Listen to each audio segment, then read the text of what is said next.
A massive thank you to Hostinger, the sponsor of today's video. Stick around for an offer that will save you 15% on a hosting plan and own your identity online today.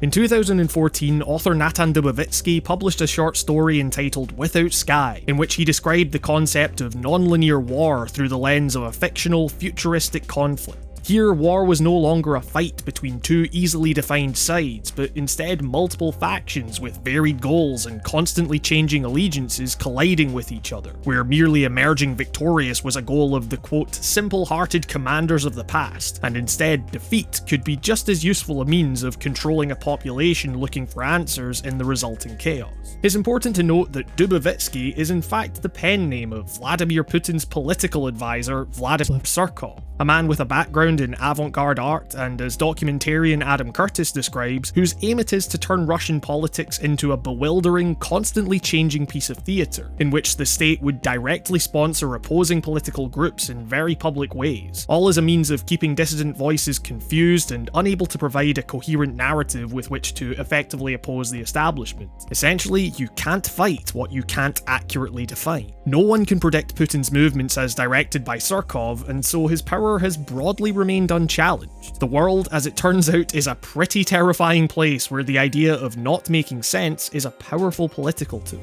It's also what you might be thinking as you hit New Game on MGS4 and after some odd TV shows and adverts for private military contractors are transported directly to a battlefield with multiple factions battling it out and seemingly no reason as to why you're actually there. It seems like there should be some kind of briefing in between, but as long as you pick New Game, that briefing might as well not exist. Wait a minute, this was supposed to be the big conclusion to wrap up everything from Metal Gear's past. What's the deal, Kojima? This doesn't make any sense. But playing it now, I feel like it might actually be better this way, that it's better, or at least more true to life, that things don't make sense here. See, I've always appreciated this game in a lot of ways, but I get that it's flawed, that its dialogue is inelegant, the length of its cutscenes is ridiculous, and that its narrative reveals are daft. But there's something about booting up MGS4 in 2019 that gives it a new sense of meaning to me, going beyond ironic enjoyment of its big dumb action and incredibly bloated melodrama. Rather, in the same way that MGS2 has been revisited as some kind of prophecy as to the progression of internet culture, for example, there's something about the ways MGS4 diverts from series formula, coupled with the sheer absurdity of its campier moments, that all help to cement Snake as a character truly out of time, that have us sharing in his struggle to find narrative resolution in an increasingly nonsensical world, and, as a result, end up reflecting some of the anxieties that almost inevitably come with living in the modern age. And it all starts with that first cutscene, where we begin to see things changing in subtle, uncanny ways. The slow, measured infiltration sequence in which Snake enters a facility solo while getting the mission deets in hushed terms is replaced with a truck barreling into a town centre as Snake solemnly reflects on how things aren't the same anymore. We're long past the age of good guys versus bad. Previously it was him versus the world, the lone action hero versus the people in the way whose singular goal was to eliminate said action hero. Now you enter a battle with some soldiers against some other soldiers and some robots, and no faction is really that bothered about your presence. Is it a stealth game? Does stealth really play into things when you can more or less freely run around? That is to say, who are you really hiding from here? Who are you fighting for? Who is anyone fighting for here? Does anyone care about your previous heroism? Clearly not. The masterful conclusion of Sons of Liberty, the point at which its world falls apart as Raiden turns to Jack the Ripper as the famously stealth-oriented franchise morphs into what fellow YouTuber Super Bunny Hop described as a total bloodbath, shaking our understanding of what that world is to its very core, is precisely the starting point of Guns of the Patriots. We start at pure chaos.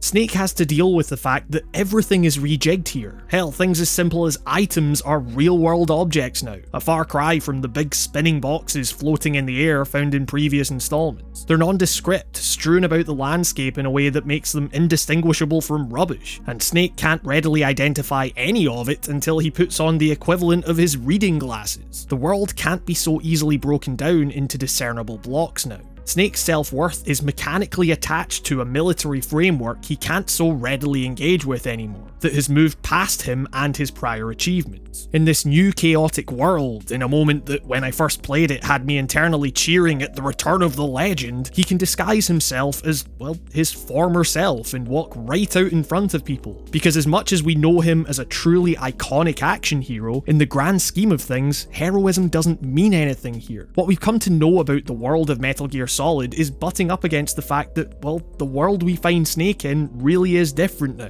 And starting from the TV segments, the game honestly does a pretty good job at illustrating how ingrained into modern culture the militaristic mindset has become, with an advert for a private military somehow feeling less uncomfortable than David Hayter being asked about a tattoo behind his ear. What struck me as I played through recently, however, was just how well this sentiment was conveyed throughout the rest of the game. The glimpses we get of normalcy in this world, friendship, family and home life, love, all occur within a military context. It's what makes these scenes as goofy as they are. Most moments of melodrama in previous games occurred outside of battle, but here the world has been engulfed by war. As the game states, it's routine. There's no other opportunity for these scenes to play themselves out, as nonsensical as they are. Even when Snake saves the day and Johnny gets the girl in perhaps the daftest circumstances ever, the wedding takes place on a military airstrip because, well, where else is it going to happen? The theatrics of it all are beyond ridiculous in their portrayal of such a relatively saccharine ending, but it's because of this weirdness that it ends up saying a lot about the world these characters are currently inhabiting and the potential futility of their actions. The war economy that turned conflict into routine may be dead, but it isn't some new world order they've built by winning here. The quote-unquote heroes have done what they've always done in some capacity: uphold the status quo and keep the plebs from being affected too much. The old relics still stand though, relics that apparently bear a striking resemblance to the shadowy organisation our protagonists have just taken down. Snake has managed to halt forward progress momentarily, but that's not to say the same conflicts won't start right back up again in a matter of time. And the interesting thing to me about all of this is how, as much as the Metal Gear games have helped define the way games tell their stories, they're also arguably games about storytelling, about being able to find and convey a coherent narrative in all of this morally grey noise. The boss seemingly had to die as a scapegoat at the end of 3, regardless of the truth, because it was a more convenient story for the higher-ups, and the alternative was nuclear war, it was chaos. Defining his own legacy is the only way Raiden can deal with the existential teardown he's just experienced at the end of 2. It's what Snake told him to do. It's the hero of the story appearing at the end to tell you that everything's going to be okay if you just find your own way. And, well, we see how that turns out. See, MGS4 to me is the most direct the series has been in confronting the notion that finding such a convenient answer might not always be possible, or that even if one is found, that the world doesn't simply stop at the end of a story. That the chaos our protagonists have more or less always fought against in some way or other might end up winning out in the end, and as Surkov detailed in Non-Linear Warfare, things just might not ever make sense, and that is terrifying. The realizations and mysteries solved along the way read as absurd and schmaltzy because of course they do. The idea that Paramedic is a founding member of the Patriots ends up feeling as quaint as Naomi and Otacon suddenly getting the hots for each other, or Sonny being bad at cooking eggs. It's all on the same level, all ultimately bears the same level of meaning and impact. If you want a neat little bow put on everything, of course it's going to ring dissonantly. The world doesn't work like that. And when you break all of this down, these are pretty dark themes the game is tackling here, confronting us with the idea that our actions don't matter in the way we thought they once did, that the world is moving to a place where meaning becomes harder and harder to distinguish, which in turn leaves us feeling more and more powerless to make positive change within it. You can't fight that which you can't accurately define. And playing Metal Gear Solid 4 in 2019, free from the hype that the game would resolve all the questions I thought I wanted answered from previous titles, I found myself less disappointed with the reveals of the Patriots or the Meryl and Johnny situation or the ridiculous amounts of sensational theatrics on show, and found that combined with the game's deconstruction of heroism and legend, it all instead contributed to a greater sense of unease that harkened back to the original TV segments, all of which had me asking myself, is this a world I really want to preserve, or was Ocelot right to want to burn it to the ground? Of course, I'm not saying that this is somehow the right way to read MGS4, or even that it was intentional. Over the years, I've come to view the idea of some singular auteur guiding the entirety of a title's vision as a little hard to believe. It's beyond flawed for sure, I can't disagree with almost any criticism brought up against the game. I'm just saying that taken within a modern context, in the same way we continue to revisit and reevaluate other Metal Gear games, MGS4 might not be the unwanted break from the series tradition that so many have brushed it off as, and might in fact have some interesting insights to offer on the nature of political control in the modern age. Speaking of the modern age though, it's time to control your identity online with today's sponsor Hostinger. I imagine many of you may have wanted to build your own website but were unsure where to begin. Perhaps you were put off by the expense of it all or the stress of coding. With Hostinger, all those issues disappear. As someone who recently signed up myself and is in the middle of constructing a simple site on which I can embed my videos, I've been pretty taken aback at how stress-free the whole process is. Within a few clicks I'd set myself up with a domain as well as one of Hostinger's unbelievably affordable hosting plans. You can get started for as little as 80 cents a month.